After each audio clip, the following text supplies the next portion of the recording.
Channel guys, हम लोग schizophrenia पढ़ रहे थे। हमने पॉजिटिव सिम्टम्स उसके किए थे और आज इस पार्ट में हम करेंगे negative symptoms. The symptoms that diminish behaviour are called negative symptoms. ऐसे सिम्टम जो कि आप ये बिहेवियर को डिमिनिश करते हैं, यानी कि दिन ब दिन डाउन करते जाते हैं, उसको हम नेगेटिव सिम्टम्स कहते हैं of schizophrenia. They refer to a diminution in the individual's activity and behavior. ये रेफ़र करते हैं यानी कि इनका ताल्लुक़ है इंडिविजुअल की एक्टिविटी से और उसके बिहेवियर, इंडिविजुअल की एक्टिविटी और उसके बिहेवियर के ख़राब हो जाने से। The types consisting of negative symptoms are as follows. और जो आगे टाइप्स हैं नेगेटिव सिम्टम्स की वो दर्ज से। सबसे पहले apathy. The word abolition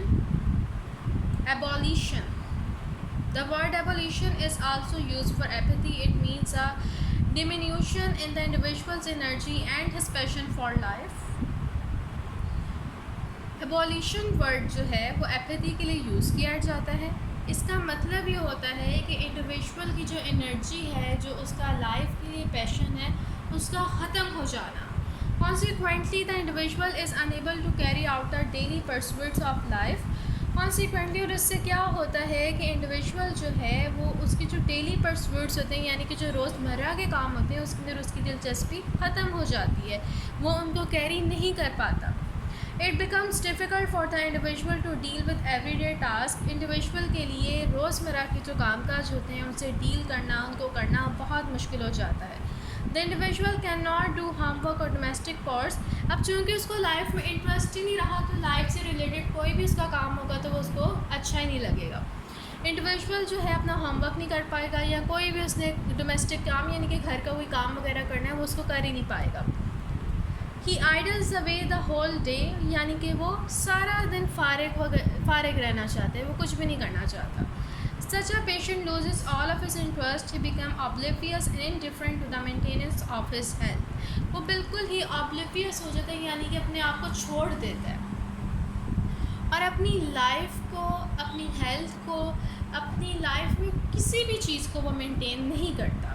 He keeps walking about with unkempt hair, dirty nails, unwashed teeth and creased clothes.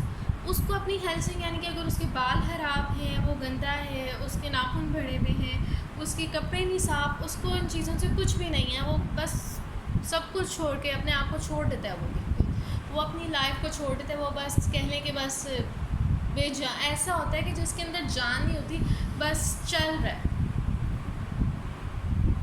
Alogia. It includes problems related to thoughts. It is also known as negative thoughts disorder. The patient shows marked deficit in speech. Whatever he says is vague and incomprehensible. He utters very few words as if he lacked words. इसके अंदर क्या होता है, individual की जो thoughts हैं उनको express नहीं कर पाता, और उसके अलावा वो बहुत ही कम अल्फाज बोलता है, और अगर बोलते हैं तो वो ऐसे होते हैं कि समझ नहीं आते, बहुत ही वेग होते हैं. Anhedonia. In this case, the individual loses the ability to experience pleasure. इसके अंदर जो है इंसान खुशी महसूस नहीं करता, जॉय महसूस नहीं करता. He becomes indifferent to all pleasurable and recreational activities. और वो जितनी भी कोई ऐसी चीज़ें हैं जिनसे हमें खुशी होती है, जिससे हमें जिनको करके हमें मज़ा आता है, उसको कुछ फील नहीं होता उसके बारे में. He cannot maintain intimate relationships with other people. और वो दूसरे लोगों के साथ intimate relation में नहीं आ सकता क्योंकि वो कुछ फील ही नहीं करता. He does not feel attracted towards opposite sex. और वो जो है दूसरी जिन्स की तरफ अट्रैक्टिव फील नहीं करता. He himself complained that no activity nor any party gives him pleasure. और वो खुद भी कंप्लेन करता है कि कोई भी चीज़ कहीं भी वो चला जाए उसको सुकून नहीं मिलता, उसको खुशी नहीं महसूस होती. The individual becomes incapable of feeling or celebrating any pleasure. Individual जो है वो फीलिंग जो है उससे इनकेपेबल हो जाता है, बिल्कुल भी फीलिंग को महसूस नहीं कर सकता, और ना ही वो खुशी को तो वो बिल्कुल भी नहीं कर सकता. ना ही वो अपनी किसी फीलिंग को यानी कि महसूस कर सकता है, और ना ही ख़ास तौर पे उसके वो बार बार कह रहे हैं कि जो प्लेयर है वो खुशी जो है वो तो महसूस कर ही नहीं सकता। Flat effect, in this case the individual remains unaffected bye even a very strong stimulus. इसके अंदर ये होता है कि इंडिविजुअल जब वो बिल्कुल नम हो जाता है, उसके सामने कुछ भी हो, वेरी स्ट्रॉन्ग स्टिमुलस हो, यानी कि अगर उसके सामने कोई जिन या कोई भूत वगैरह भी आके खड़ा हो गया ना, तो वो बस सुनने को बैठा रहेगा, उसको कोई फ़र्क नहीं पड़ता।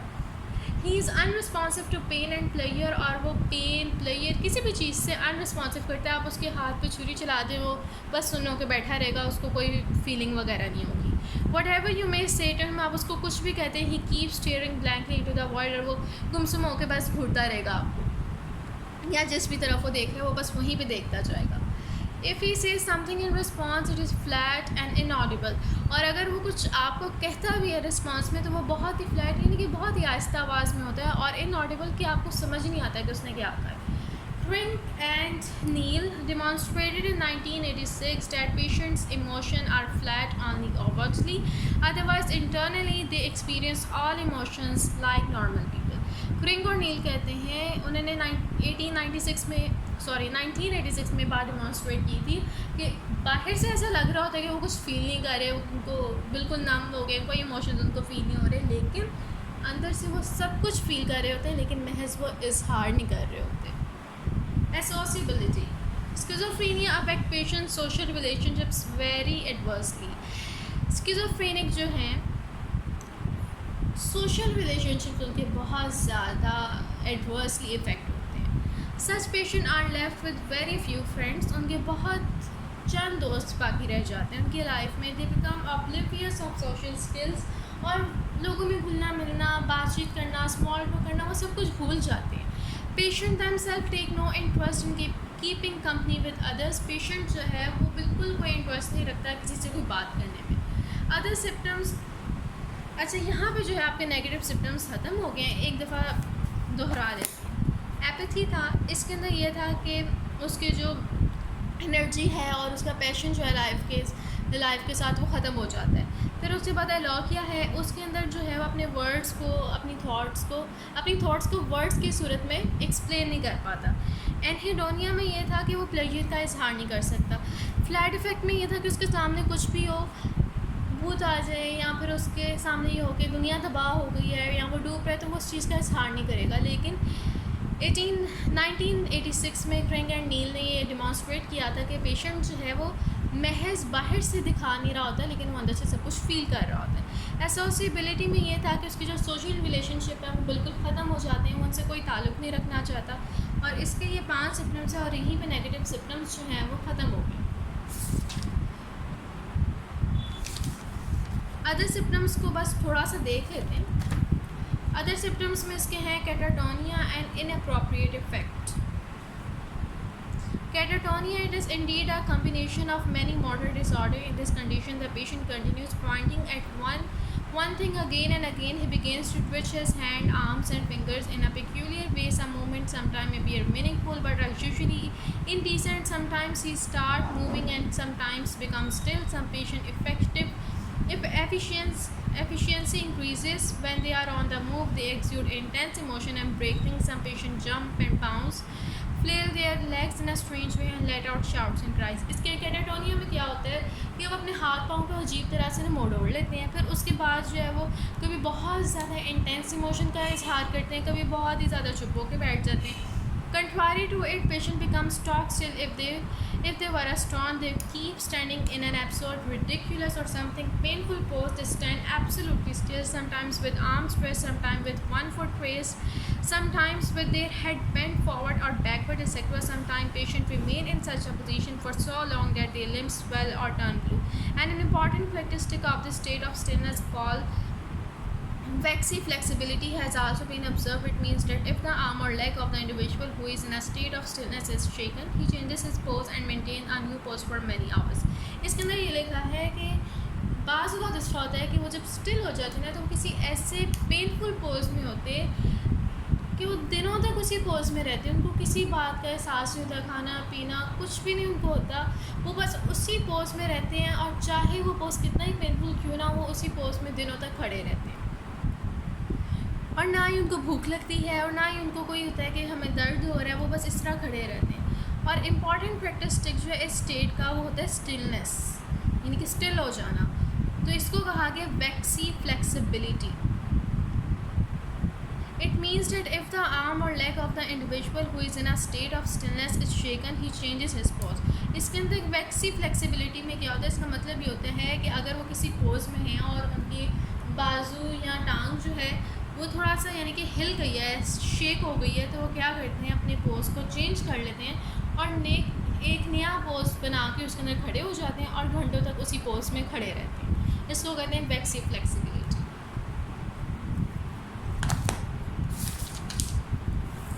Inappropriate effect. It means that the individual feeling and emotion are inconspicuous to the occasion. On hearing the news of death or loss, the patient laugh for happy occasion.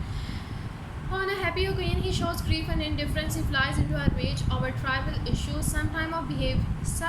Such type of behavior is known as inappropriate effect. Inappropriate effect इसके नाम से पता चल रहा है inappropriate है, यानी कि खुशी के मौके पर वो कम से होकर बैठ जाते हैं, कोई गम का मौका होता है तो वो खुशी मनाते हैं, यानी कि हंसने लग जाते हैं। Without any apparent reason, the individual switches over from one emotional state to the utterly contrary state, to weep while laughing and to laugh while weeping, illustrate the disorder. और इसके अंदर ये होता है कि वो रो रहे हैं, उसके साथ साथ ही वो हंसना भी शुरू कर देंगे, हंस रहे हैं तो साथ साथ रोने लग जाएंगे, इनके बहुत ही इनअप्रोप्रिएट होता है उनका behaviour. To weep while laughing and to laugh while weeping, illustrate this disorder. Through very few patients show this symptom, it becomes a solid ground for the diagnosis of schizophrenia if the patient exhibit this symptom. वो कह रहे through very few patient जो हैं, बहुत ही कम patient जो हैं वो इस सिम्टम को शो करते हैं, लेकिन ये स्किज़ोफ्रेनिया में एक बहुत ही इम्पॉर्टेंट सिम्टम है कि जाना जाता है कि अगर बंदे में ये सिम्टम है तो उसको हो सकता है उसको स्किज़ोफ्रेनिया ही है। आगे है disorganised activity. The day-to-day activities of the individual diminishes a lot in the wake of this disorder. His daily routine becomes very disorganized. Disorganized activity में होता है यानी कि उसके जो रोज़मर्रा के काम होते हैं वो बहुत ही disorganized हो जाते हैं, यानी कि उसकी डेली रूटीन जो है वो बहुत ज़्यादा डिस्टर्ब हो जाती है। फिर उसके बाद है स्पीच इम्पेयरमेंट। स्पीच इम्पेयरमेंट में होता है कि वो बाज़ का डेड साइलेंट हो जाता है, बाज़ का बहुत ही वो कह लें कि बोलने लग जाते हैं, लेकिन वो भी मीनिंगलेस होता है, यानी कि किसी को मिमिक कर रहा होता है वो। और बाज़ का तीसरा होता है कि वो वर्ड्स को जो है ना काउंट करने लग जाता है, या कोई साउंड वगैरह निकालने लग जाता है, या कोई अपने पास से नए वर्ड्स भी इन्वेंट कर लेता है। और थॉट इम्पेयरमेंट में होता है जब इस डिसीज़ का अटैक होता है, इंडिविजुअल की जो पावर होती है थिंकिंग की वो बहुत ही इरेटिक हो जाती है, बहुत ही पागलपन वाली हो जाती है, और उसकी जो एबिलिटी है करेक्ट परसेप्शन की वो बिल्कुल लॉस हो जाती है, वो सही तरीके से सोच ही नहीं पाता। और उसका ब्रेफ ये होता है कि उसकी जो डेटरेटिंग थाट्स होती हैं वो अपने बिहेवियर में वो शो करने लग जाता है। परसेप्शन इम्पेयरमेंट, इंडिविजुअल जो है वो एक्सटर्नल वर्ल्ड को यानी कि जो उसकी बाहर की सराउंडिंग है उसको परसीव नहीं कर पाता, उसकी जो पावर ऑफ परसेप्शन है वो बहुत ज़्यादा ख़राब हो जाती है कि वो जो है विजुअल और ऑडिटरी हेलुसिनेशन जो है उसमें आ जाता है। Loss of real contact, individual जो है उसका जो कांटेक्ट होता है एक्सटर्नल वर्ल्ड से, यानी कि उसके जो ताल्लुकात हैं लोगों से वो बिल्कुल ख़त्म हो जाते हैं और वो दुनिया में ऐसे खो सा जाता है और बिल्कुल ही अपनी सराउंडिंग से इंडिफरेंट हो जाता है कि उसको कोई परवाह ही नहीं पड़ी हुई किसी चीज़ की। इम्पेयरमेंट ऑफ मोटर बिहेवियर, इसमें ये होता है कि इंडिविजुअल की जो मोटर एक्टिविटीज़ होती हैं वो बहुत ज़्यादा जो है वो डिमिनिश हो जाती हैं, उसकी स्पीच जो है वो बहुत ही ज़्यादा कहने के लो हो जाती है, उसको समझ नहीं आता कि वो क्या बोल रहा है और सुनने वाले को तो बिल्कुल भी नहीं समझ आता। और उसका बिहेवियर जो है वो बहुत ही बचकाना, हाथों को मरोड़ना तोड़ना और अलग अलग पोजेस में खड़े हो जाना और घंटे तक उसी में रहना इसमें हो जाता है। फिर उसके बाद है डेटोरेशन इन सोशल रिलेशनशिप्स, उसके सोशल रिलेशनशिप्स जो हैं वो उससे बहुत ज़्यादा कहने के कता ताल्लुक़ ही हो जाती है उसकी, और उनसे उनका कोई ताल्लुक़ नहीं रहता, वो बिल्कुल ही अलोन हो जाता है, इंडिफरेंट हो जाता है वो वर्ल्ड से, उसको कोई परवाह नहीं होती। इम्पेयरमेंट ऑफ सेल्फ इमेज, उस वो जो है इंडिविजुअल जो है वो शुरू कर देता है स्ट्रेंज थॉट्स अपने दिमाग में लाना और इल्यूजन्स वगैरह और कहना कि यहाँ पे कोई खड़ा हुआ है, इनके हेलुसिनेशन में आ जाता है basically. Disregard of health maintenance, individual जो है वो बहुत ज़्यादा इंडिफरेंट हो जाता है अपनी अपीयरेंस के बारे में। वो ना कोई नहाने का उसको होता है, ना ही अपने ब्रश साफ यानी कि अपने दांत साफ़ करने का, और ना ही उसको खाने पीने की कोई फिक्र होती है। भूखा है 2-3 दिनों से, उसको कोई परवाह नहीं है। इसके अलावा इंडिविजुअल जो है वो बहुत ज़्यादा अजीब दिखने लग जाता है, और इंडिविजुअल जो है वो बहुत ही कह लें कि अजीब किस्म की बातें करते हैं। और उसके अलावा वो हेलुसिनेशन में जब होते थे वो कहते हैं कि यहाँ पे कोई खड़ा हुआ है, यहाँ पे वो अपने पास स्टोरीज़ वगैरह बनाना, फिर उसके बाद सोशल जो है वो उनके ताल्लुकात बिल्कुल ख़त्म हो जाते हैं। इसके अंदर ये सारा जो पहले हमने पढ़ा मैंने वही इसके अंदर बयान किया हुआ है। अच्छा जी, यहाँ पे जो हमने पढ़ा ना ये वाला इम्पॉर्टेंट नहीं है, मेरी मिस ने भी कट करवा दिया था। जो इम्पॉर्टेंट है वो पॉजिटिव सिम्टम्स और नेगेटिव सिम्टम्स हैं। पॉजिटिव सिम्टम्स में डिसऑर्गेनाइज स्पीच, डिल्यूजन और हेलुसिनेशन, ये पार्ट 2 में है।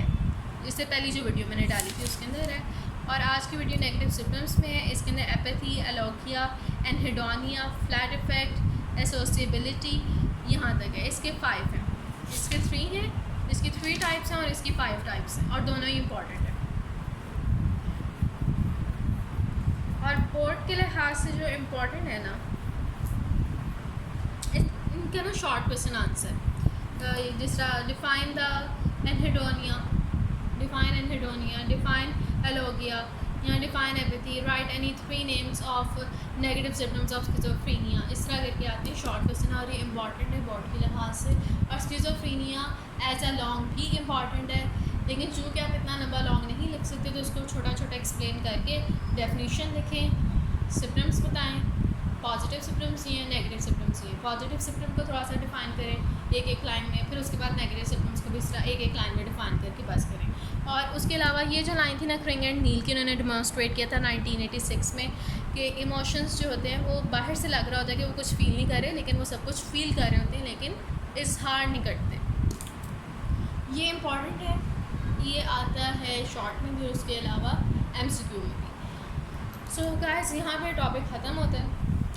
I hope you have liked it, आपको समझ आया होगा। सो अगर समझ आए तो like the video and share it with your friend and subscribe my channel. See you in another video. अल्लाह हाफिज़।